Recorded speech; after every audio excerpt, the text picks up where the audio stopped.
Hi friends, welcome back to our channel. കഴിഞ്ഞ വീഡിയോയിൽ dendrobium seedlings ചകിരിയിൽ pot ചെയ്യുന്ന വിധം നാം മനസ്സിലാക്കി. ഈ സീഡ്ലിങ്സിൻ്റെ വളർച്ചയ്ക്ക് വേണ്ടിയുള്ള വളപ്രയോഗ രീതിയാണ് ഇന്നിവിടെ നമ്മൾ കാണുന്നത്. ഓർക്കിഡിന് ധാരാളം ഷൂട്ട്സും സ്പൈക്കും ഉണ്ടാകാൻ കൃത്യമായ ഒരു ടൈം ടേബിൾ തയ്യാറാക്കി വേണം വളപ്രയോഗം നടത്താൻ. ആഴ്ചയിലൊരിക്കൽ ഏതെങ്കിലും ഒരു വളം സ്പ്രേ ചെയ്ത് കൊടുക്കേണ്ടത് അത്യാവശ്യമാണ്. വേനൽക്കാലത്ത് ജൈവവളങ്ങളും മഴയുള്ള മൂടിക്കെട്ടിയ കാലാവസ്ഥയിൽ രാസവളങ്ങളുമാണ് സാധാരണ കൊടുക്കാറുള്ളത്. ഓർക്കിഡ് വളർത്തുന്ന പലരും സീഡ്ലിങ്സിന് NPK 30-10-10 എന്ന റേഷ്യോയിലുള്ള വളങ്ങൾ കൊടുക്കാൻ സജസ്റ്റ് ചെയ്യാറുണ്ട്.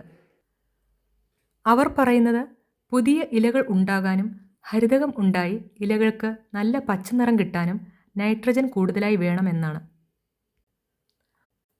ഞങ്ങളുടെ അഭിപ്രായത്തിൽ NPK 19-19-19 എന്ന ബാലൻസ്ഡ് NPK ഫോർമുലയാണ് സീഡ്ലിങ്സിന് ഏറ്റവും നല്ല വളം. നൈട്രജൻ പുതിയ ഇലകളും ധാരാളം ഹരിതകവും ഉണ്ടാകാൻ അത്യാവശ്യമാണ്. വേരുപടലത്തിൻ്റെ വളർച്ചയ്ക്ക് ഫോസ്ഫറസ് വളരെ അത്യാവശ്യമാണ്. നല്ലൊരു റൂട്ട് സിസ്റ്റം ഉണ്ടായാൽ മാത്രമേ ചെടികൾക്ക് ആവശ്യമായ ന്യൂട്രിയൻസ് ആഗിരണം ചെയ്യാൻ കഴിയുകയുള്ളൂ. കൂടാതെ ചെടിയിലെ കോശഭിത്തി രൂപീകരണത്തിൽ ഫോസ്ഫറസ് വളരെ പ്രധാനപ്പെട്ട ഒരു പങ്ക് വഹിക്കുന്നു. ചെടിയിലെ വാസ്കുലർ സിസ്റ്റം ഡെവലപ്പ് ചെയ്യാൻ പൊട്ടാസ്യം അത്യന്താപേക്ഷിതമാണ്.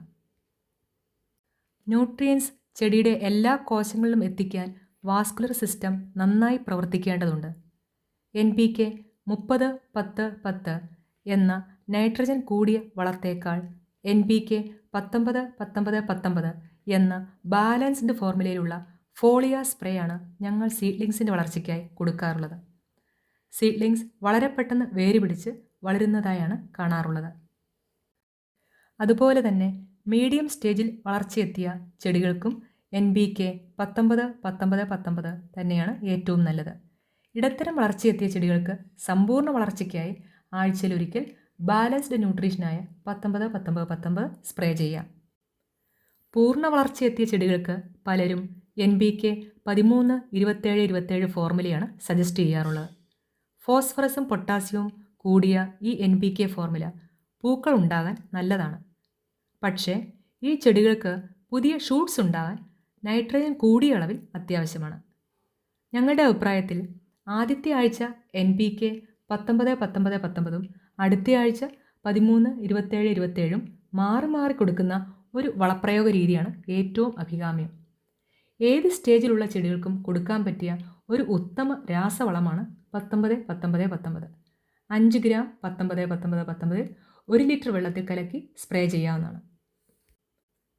മഴ മാറി വേനൽ തുടങ്ങുന്ന സമയം മുതൽ ജൈവവളങ്ങൾ കൊടുക്കാവുന്നതാണ്. ഗോമൂത്രം 15 ഇരട്ടി വെള്ളം ചേർത്ത് നേർപ്പിച്ച് സ്പ്രേ ചെയ്യാം.